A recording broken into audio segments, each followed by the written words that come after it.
A paz do Senhor, seja bem-vindo, seja bem-vinda ao canal do professor Álvaro Bruno para mais uma videoaula da Escola Bíblica Dominical da CPAD, Casa Publicadora das Assembleias de Deus.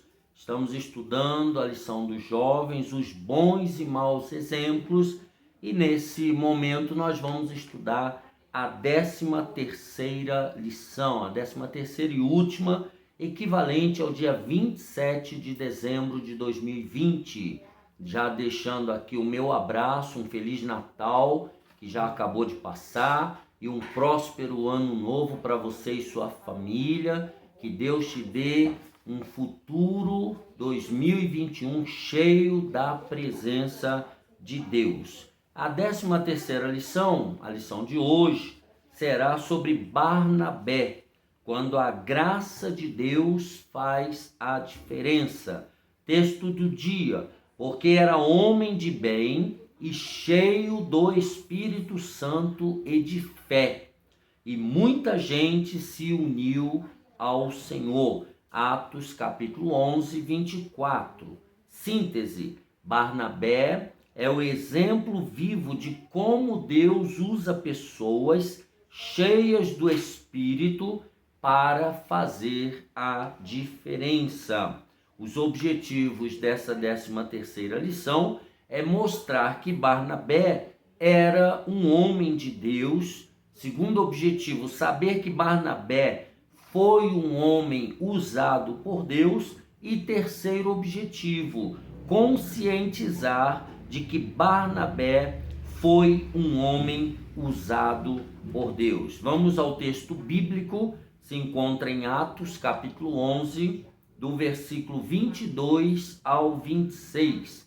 E chegou a fama destas coisas aos ouvidos da igreja que estava em Jerusalém, e enviaram Barnabé até Antioquia, o qual, quando chegou e viu a graça de Deus, se alegrou e exortou a todos a que, com firmeza de coração, permanecessem no Senhor, porque era homem de bem e cheio do Espírito Santo e de fé, e muita gente se uniu ao Senhor. E partiu Barnabé para Tarso a buscar Saulo, e achando-o, o conduziu para Antioquia. E sucedeu que todo um ano se reuniram naquela igreja e ensinaram muita gente. Em Antioquia foram os discípulos pela primeira vez chamados cristãos. Então nós temos aqui, nesse trimestre, nessa 13ª lição, a história desse homem de Deus, cheio de graça e de fé, chamado Barnabé. Ao longo desse trimestre, na introdução, estudamos a respeito de pessoas que fazem a diferença de forma positiva ou não. Na lição número 12, estudamos sobre Judas, que foi o traidor de Jesus e que, por fim, se suicidou. Neste domingo, vamos encerrar com Barnabé. A Bíblia o apresenta como um homem cheio de Deus, cheio de fé, compassivo e que dava oportunidades para outras pessoas servirem a Deus com seus talentos. Seu ministério envolvia a receptividade, a fé e a certeza de que pessoas precisavam ser orientadas e receber oportunidades para manifestarem a graça de Deus em suas vidas. Então, Barnabé era esse homem, o homem que dava oportunidades às pessoas, esse homem de fé, esse homem que sabia orientar a outrem, sabia discipular, pode-se dizer assim. Então vejamos aí o tópico 1, Barnabé, um homem cheio de Deus. nós vamos ver em Atos dos Apóstolos,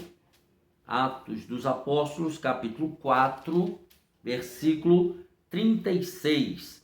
Então José, cognominado pelos apóstolos Barnabé, que traduzido é filho da consolação, levita, natural de Chipre. Então Barnabé, ele era levita. Vejamos o que é isso. Barnabé era da tribo de Levi.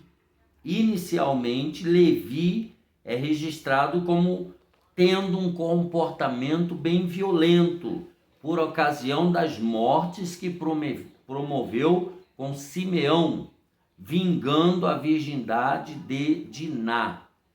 Jacó chegou a dizer: maldito seja o seu furor, pois era forte, e a sua ira, pois era dura. Eu os dividirei em Jacó e os espalharei em Israel. Gênesis 49, 7. Aqui falando de um dos filhos de Jacó, chamado Levi. Posteriormente, Moisés, ao abençoar as tribos, diz sobre a de Levi, dada a sua dedicação para com as coisas de Deus: abençoa o seu poder, ó Senhor, e a obra das suas mãos te agrade. Deuteronômio 33 e 11. Aqui Moisés fazendo menção à tribo de Levi. Subtópico 2, um homem generoso.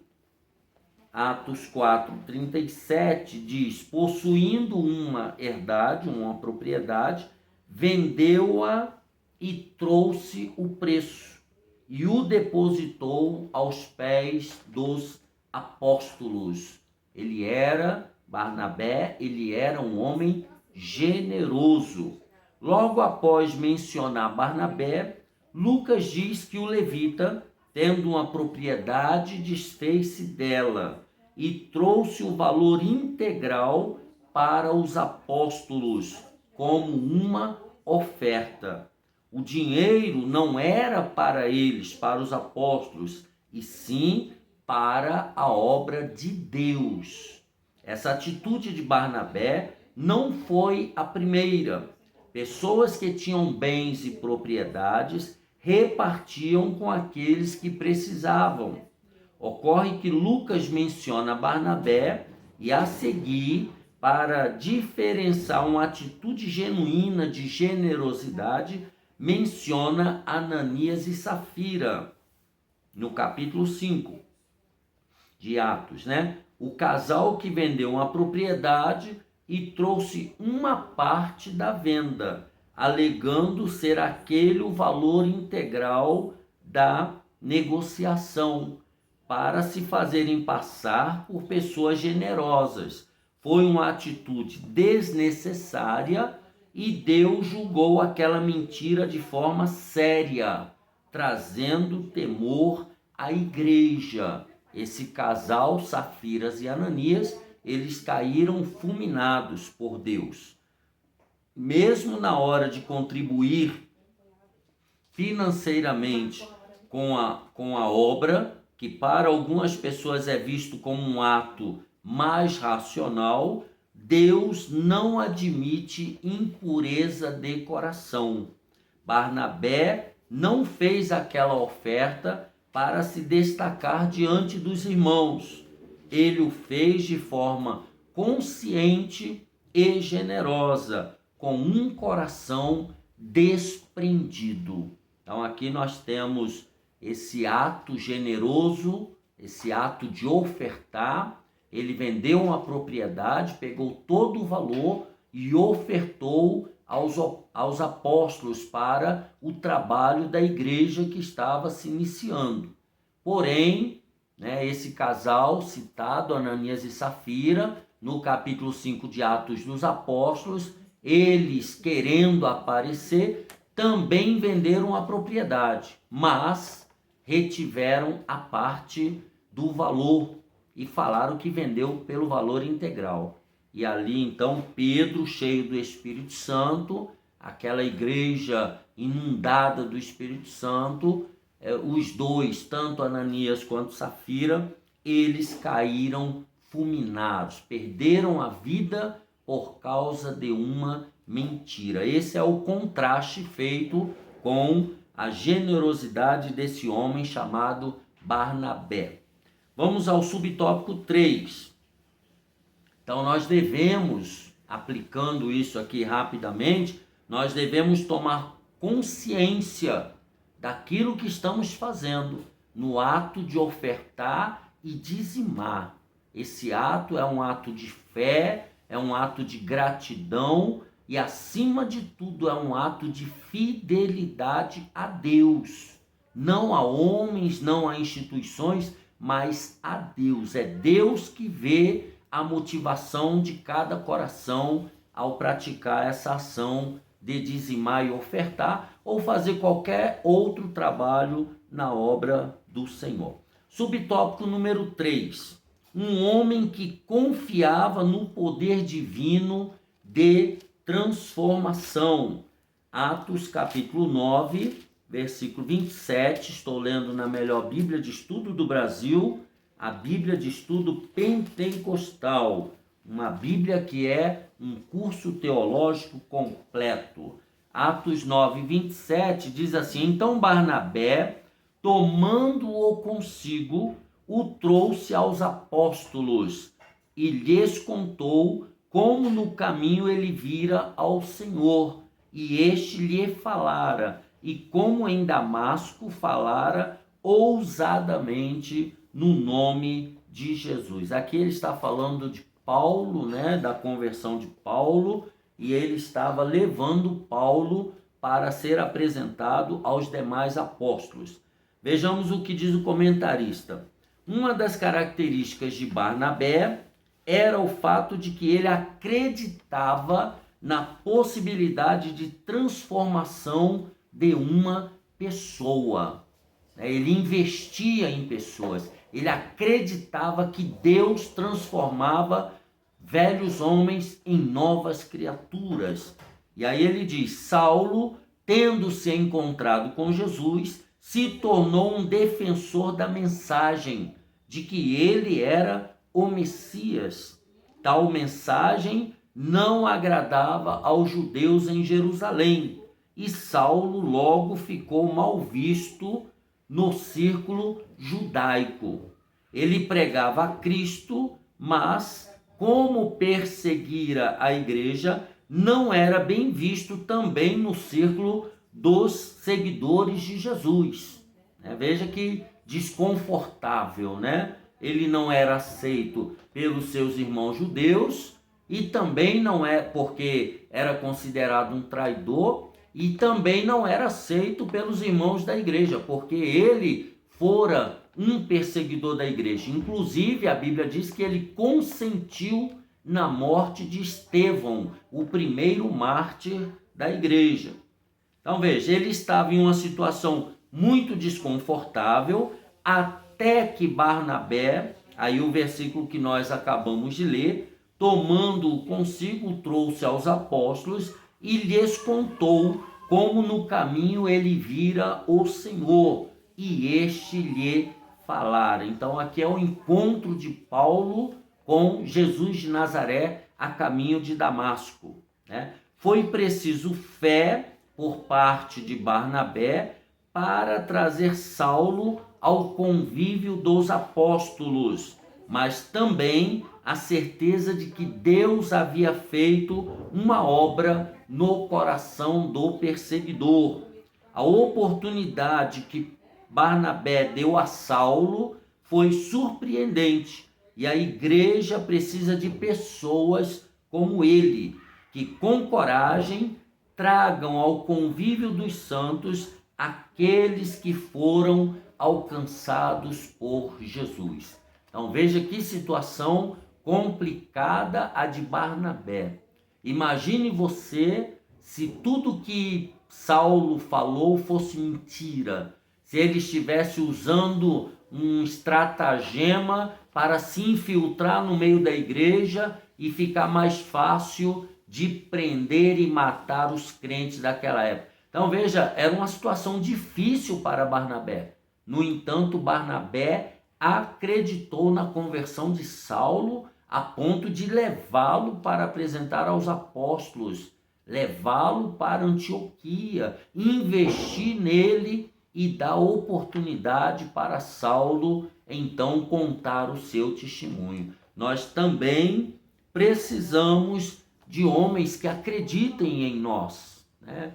Homens que acreditem no talento dos jovens, homens que acreditam na mudança, na possibilidade de mudanças para aqueles que ninguém dá nada. Eu e você, quando éramos jovens, crianças, talvez na igreja, e aqueles homens mais velhos, diáconos, aquelas irmãs, né? Elas às vezes olhavam para a gente e falavam, você não vai ser nada, você não vai ser ninguém. Quantas, né, vezes a gente ouviu, ou com a gente mesmo, ou com outra pessoa, mas sempre tinha aqueles mais velhos, não, vai ser um homem de Deus, essa daí vai ser uma dirigente do círculo de oração, não, esse aí vai ser um pastor, essa vai ser uma pastora. E pessoas acreditaram em mim e acreditaram em você.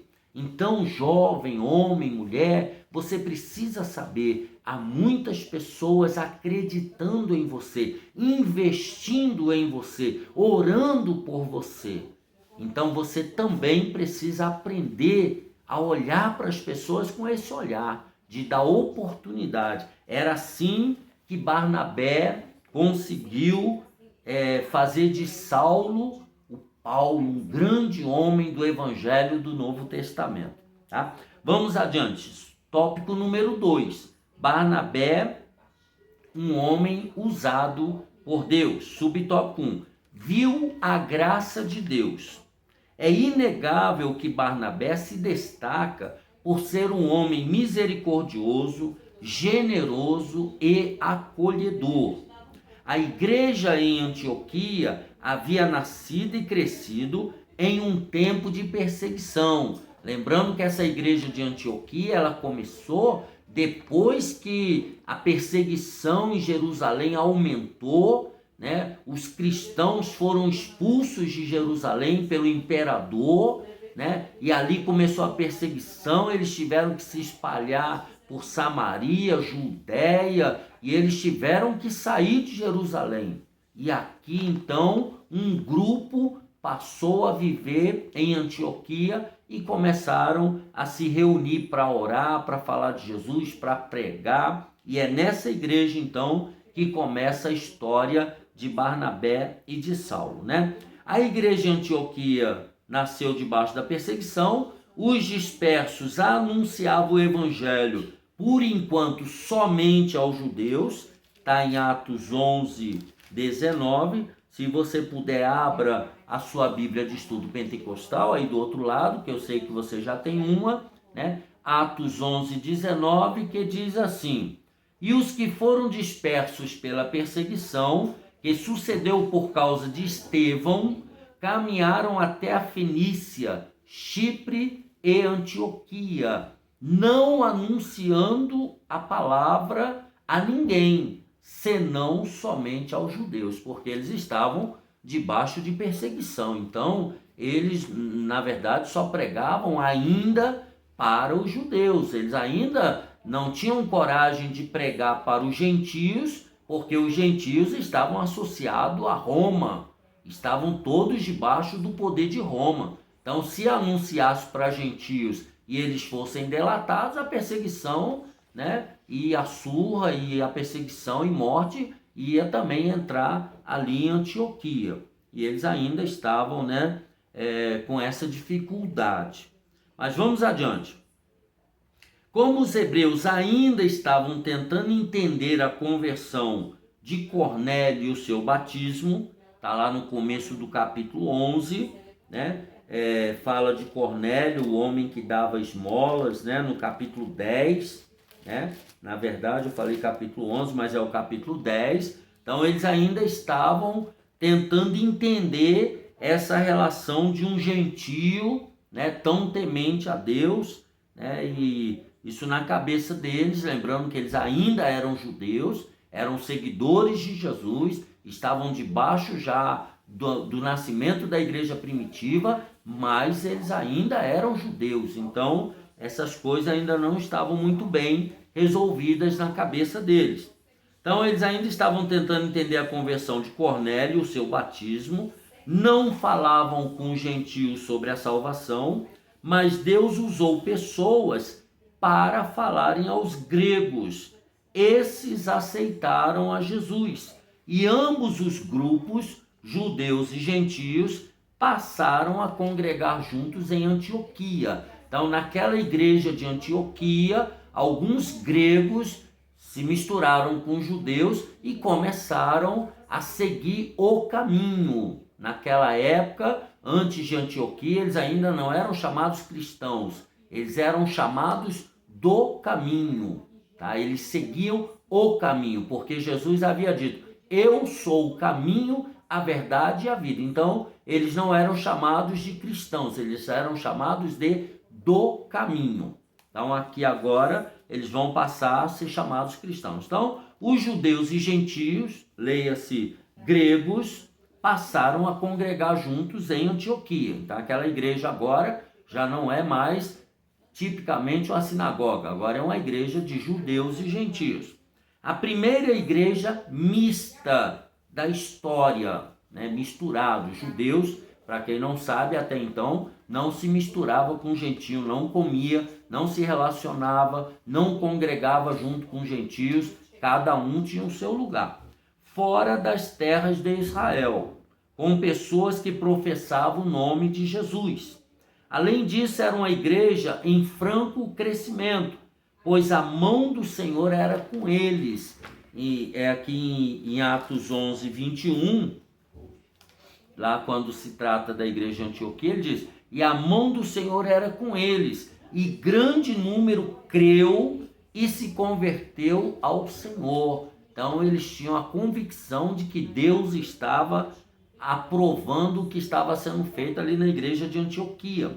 Uma igreja desse tipo precisava de supervisão, e Barnabé foi mandado para lá. Então Barnabé veio de Jerusalém para supervisionar o trabalho na igreja nascente ali em Antioquia. Ao chegar, ele não viu as diferenças culturais ou os problemas advindos da congregação de povos diferentes. Isso por enquanto. Ele viu o quê? A graça de Deus naquele lugar. Não eram perfeitos as pessoas que ali estavam, mas estavam com seus corações transbordando no Senhor. Quem pode negar que onde a mão de Deus está operando a olhos vistos, a graça dele também não pode ser vista? A graça de Deus nos obriga a agir e a interagir também. Então a graça de Deus, ela une pessoas totalmente diferentes na cultura, de classes sociais, de classe econômica.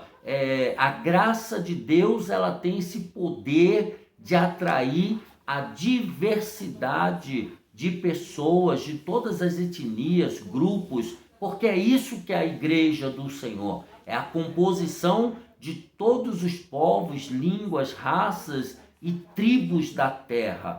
Isso forma a igreja do Senhor, aqueles que se convertem a Jesus de Nazaré. Então, Barnabé, quando chegou em Antioquia, ele viu esses povos gregos e judeus juntos. Ele não olhou as diferenças de roupa, de comportamento, de maneira de adorar. Não, ele não viu nada disso. Ele viu a graça de Deus presente ali naquela igreja. Olha que supervisor maravilhoso foi mandado para essa igreja, né?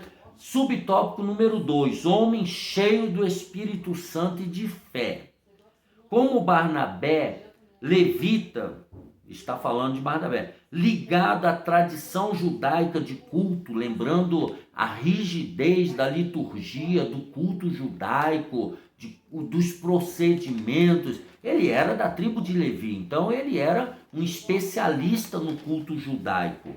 né? Aí diz, poderia haver algo bom numa igreja mista? Então, num primeiro momento, a resposta é não, né? Mas não foi assim com Barnabé. A questão é, o que vemos no outro pode refletir o que está dentro de nós mesmos. Lucas descreve Barnabé como homem de bem, cheio do Espírito Santo e de fé, né? Está aqui em Atos 11:24, porque era homem de bem e cheio do Espírito Santo e de fé. E muita gente se uniu ao Senhor. Então, muitas pessoas se converteram a Cristo por causa desse homem, que era cheio do Espírito Santo e ele era cheio de fé. Como seria bom, né? Se todos os homens de Deus que estão nas lideranças de igrejas e trabalhos fossem como Barnabé, homem cheio do Espírito Santo e homem cheio de fé. Mas vamos adiante. Barnabé enxergou a graça de Deus naquele lugar, porque ele mesmo era um homem de Deus. E aí, Mateus 6:22, Jesus falando lá no Sermão da Montanha, ele diz: se os teus olhos forem bons, todo o teu corpo terá luz. Então, se o teu coração é puro, se o teu coração é bom, você vai ver bondade nos outros, você vai ver pureza nos outros, os seus olhos serão sempre bons. É isso que Jesus estava falando. Então, ser cheio do Espírito Santo implica ver o que Deus está fazendo por sua graça. Pensamos muitas vezes na graça para a salvação, mas ela também é manifestada em nossas relações pessoais e no culto que celebramos a Deus. Ou seja, nós precisamos da graça de Deus para tudo. Não é só para ser salvo. Eu preciso da graça para obedecer, eu preciso da graça de Deus para ser bom pai, da graça de Deus para ser um bom amigo, um bom obreiro, um bom filho, uma boa filha. Nós precisamos da graça de Deus para tudo.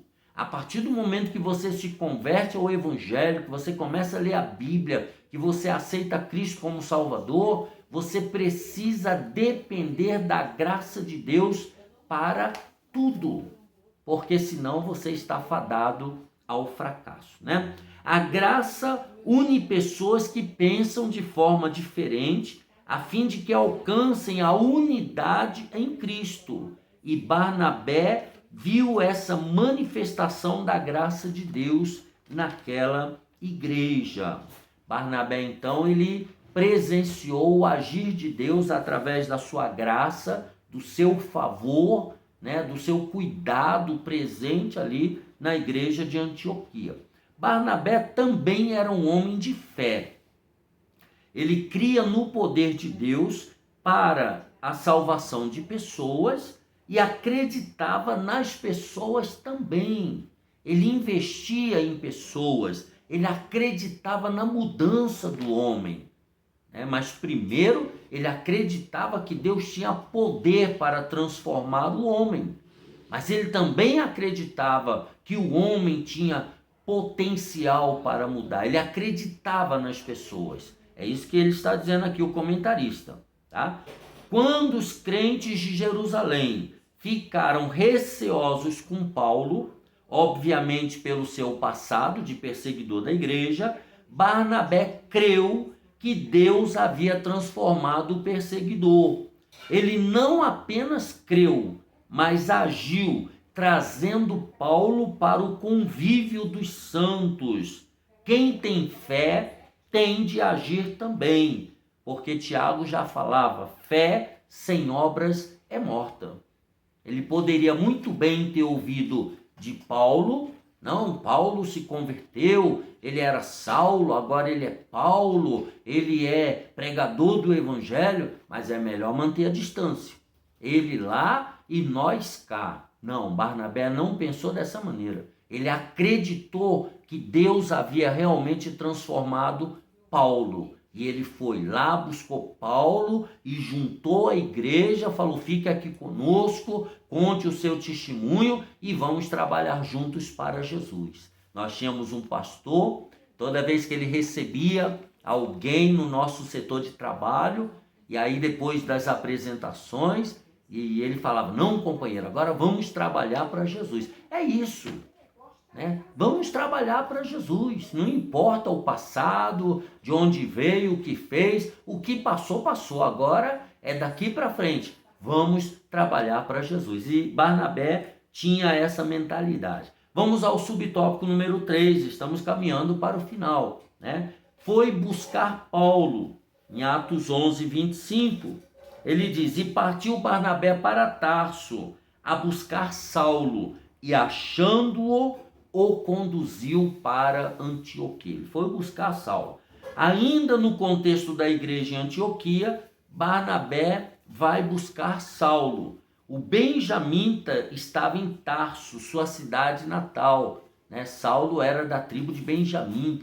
Ele era fariseu, ele era aquele judeu ortodoxo, aquela pessoa que cresceu na religião judaica, ele guardava todos os mandamentos, ele superava a todos os da sua geração. Depois ele dá testemunho disso numa das suas cartas, dizendo que ele superava todos da sua geração em religiosidade. Então ele foi buscar Saulo lá em Tarso, sua cidade natal. Após se converter e ser trazido à comunhão por Barnabé, Saulo disputava com judeus e gregos e logo procuraram matá-lo. Aqui, obviamente, não está falando que isso aconteceu dentro da igreja de Antioquia. Está dizendo de judeus e gregos, aqueles que não tinham se convertido ao evangelho. Então, quando Paulo estava pregando o evangelho para judeus e gregos, então ele mostrava a verdadeira Torá, a verdadeira palavra de Deus.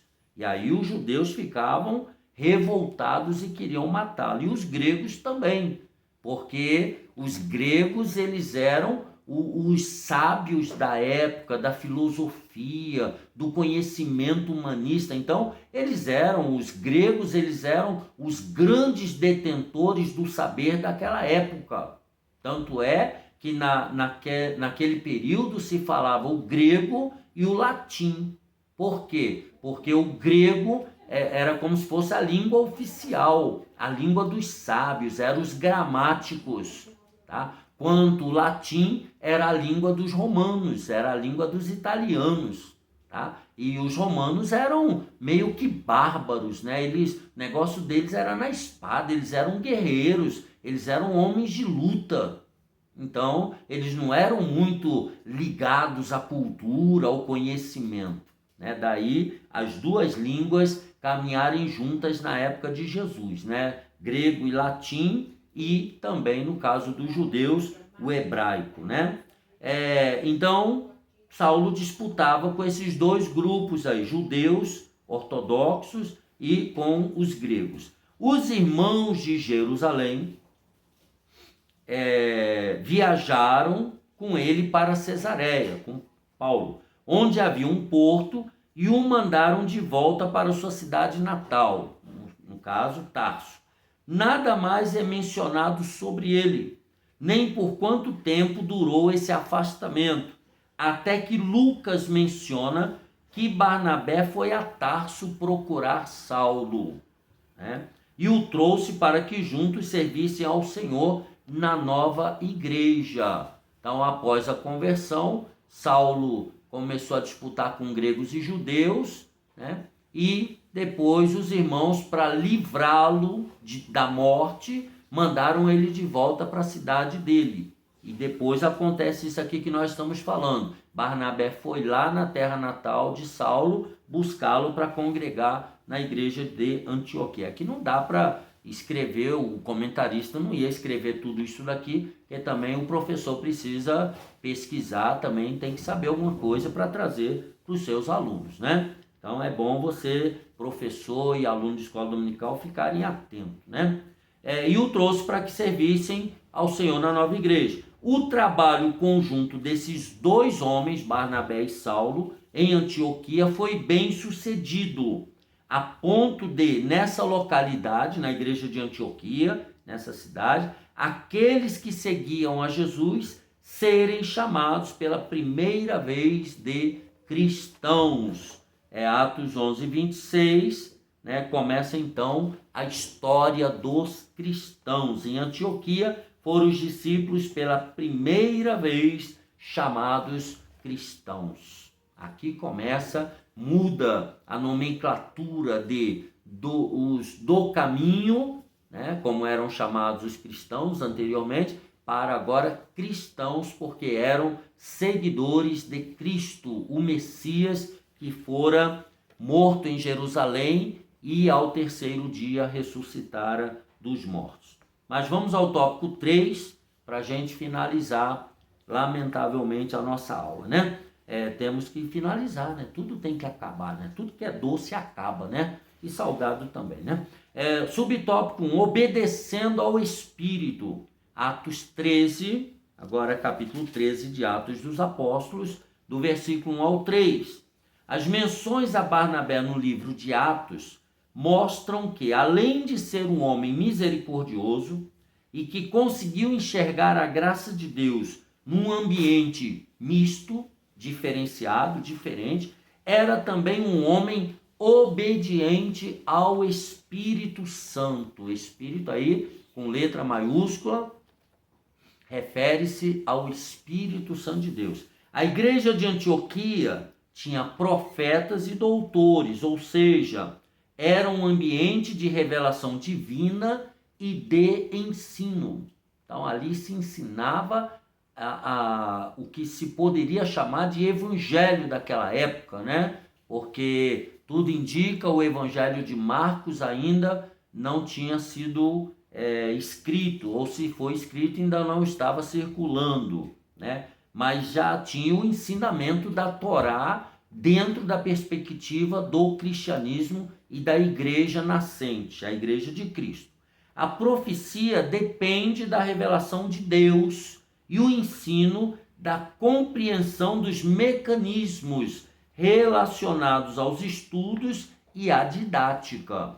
Então tem a parte do ensino que é a revelação de Deus e tem a parte relacionada à didática, de como você pratica o seu ensino, como é que você ensina, qual a metodologia, qual a sua pedagogia, como você causa envolvimento ao seu conhecimento, ao seu estudo, ao seu ensinamento. Então, tudo isso está no campo da didática, né? Era uma igreja cujos ministérios não disputavam entre si. Então não havia, os profetas são superiores aos professores, os professores são mais intelectuais do que os profetas. Não havia essa diferença, né? A graça de Deus causou ali uma união, uma comunhão entre aquelas pessoas.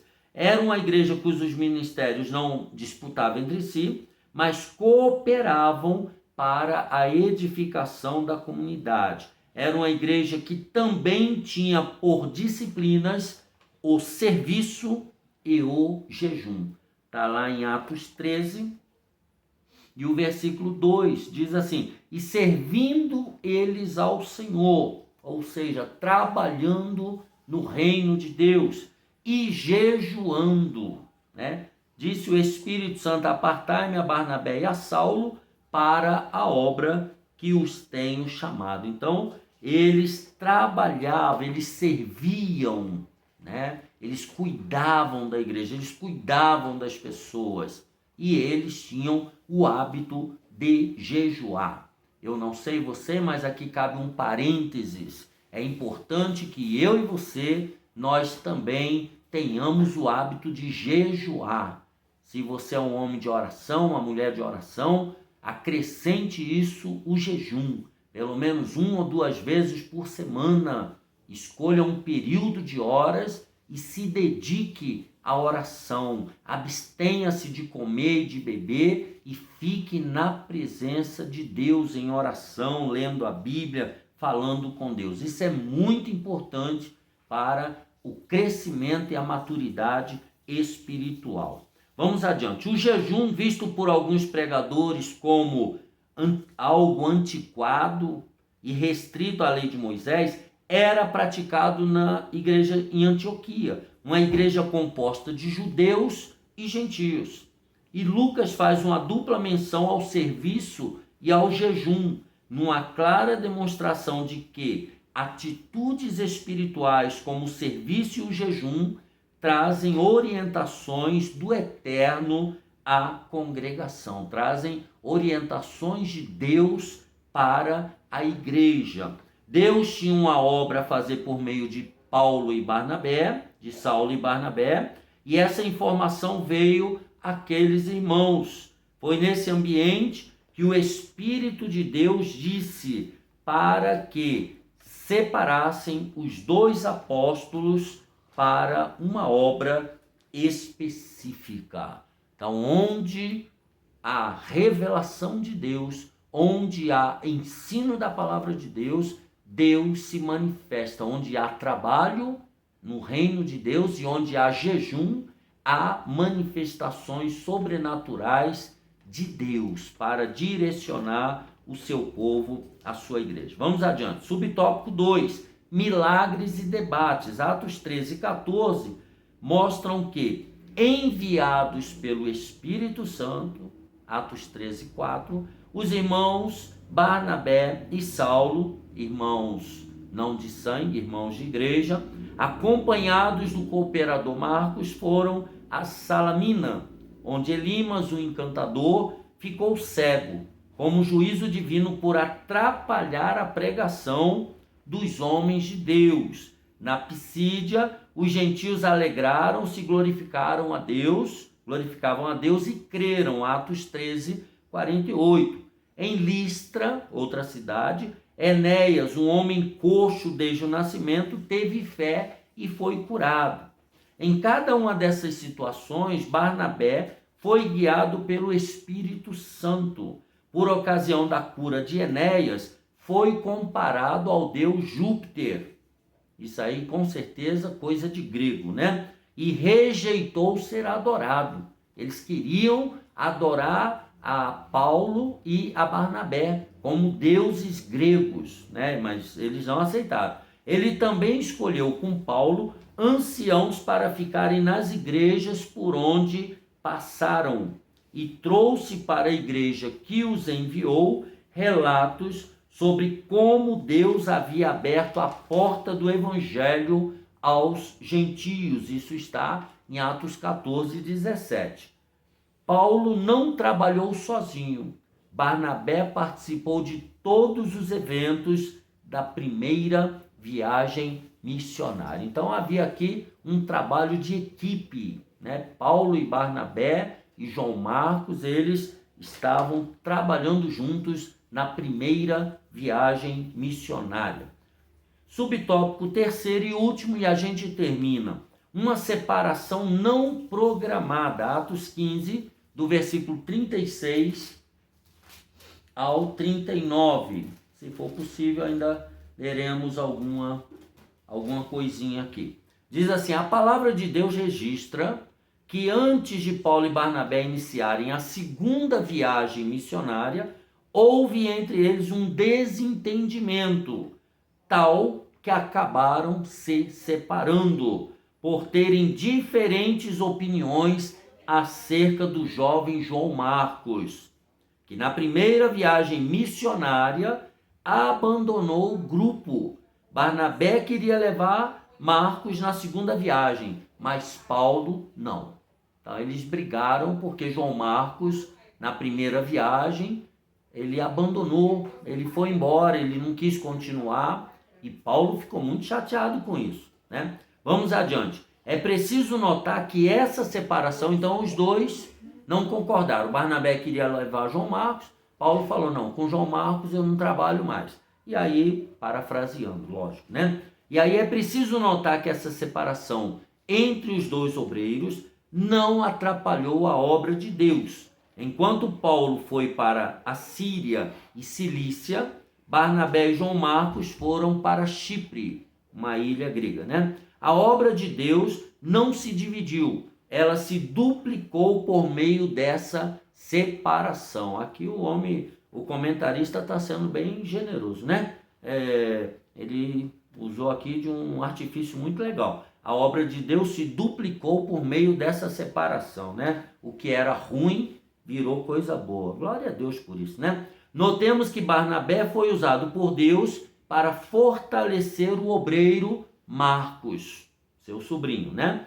Da mesma forma que trouxe Paulo a comunhão da igreja em Jerusalém. Então veja que nós estamos tratando aqui de Barnabé. Barnabé continuou um conciliador, continuou um investidor no mais jovem, né? Ele falou, não, João Marcos merece uma segunda chance e tal. É por aí. Deu suporte ao processo de restauração de João Marcos. O moço já tinha conhecimento da palavra, sua casa era um ambiente onde a igreja se reunia para orar, ele se interessou por atender ao chamado de Deus e se arriscou na primeira viagem missionária. Aqui está falando de João Marcos, né? Não se sabe ao certo o motivo dele ter abandonado a viagem antes dela ter terminado. Talvez ele não estivesse preparado para o que veria ou para os rigores de uma empreitada como aquela. Mas com o trabalho e o apoio de Barnabé e com a ajuda do apóstolo Pedro, que de acordo com a tradição da igreja também recebeu Marcos, o jovem intensificou sua vocação e se tornou autor do primeiro evangelho escrito que leva o seu nome. Obviamente que mais para frente, o próprio apóstolo Paulo, ele vai demonstrar nas suas cartas o arrependimento, vai pedir que levem João Marcos, com certeza houve uma conciliação entre eles, Paulo com certeza se arrependeu, deve ter pedido perdão e reconheceu o ministério de João Marcos, isso já lá no finalzinho da vida de Paulo, tá bom? Assim nós então terminamos essa lição maravilhosa sobre esse homem digníssimo chamado Barnabé, né? Quando a graça de Deus faz a diferença, um homem que investia nas pessoas, um homem que valorizava jovens obreiros, um homem que acreditava na mudança do ser humano. Agora nós vamos, então, finalizando aqui a lição número 13, 27 de dezembro de 2020. Agradeço a Deus pela sua vida, por você ter assistido todas essas 13 aulas. Espero sinceramente em Cristo que o Espírito Santo tenha ministrado profundamente no seu coração e nós tenhamos e saiamos desse trimestre mais enriquecidos do conhecimento de Deus. No próximo trimestre, em 2021, o tema dos jovens ensina-nos a orar. Aí nós vamos tratar sobre exemplos de pessoas e orações que marcaram as escrituras. O comentarista é o pastor Marcos Tedesco, né?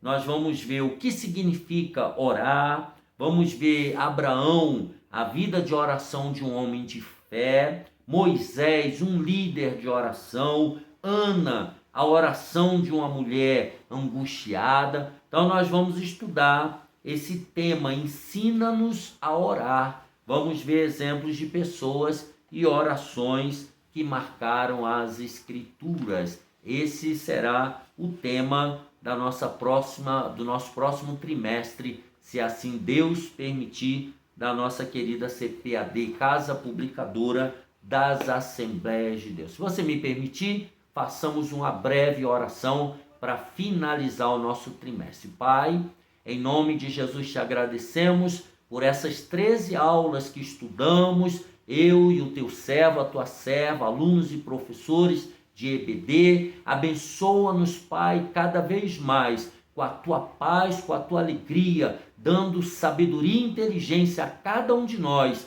para continuarmos aprendendo a tua palavra. Abençoa esse meu professor, esse meu aluno, dê a ele paz na alma e fica conosco, Pai. Nos abençoe também no próximo trimestre, que haja um crescimento de alunos da escola dominical e que nós sejamos abençoados por Ti, meu Deus. É o que nós te pedimos e te agradecemos em nome de Jesus. Amém.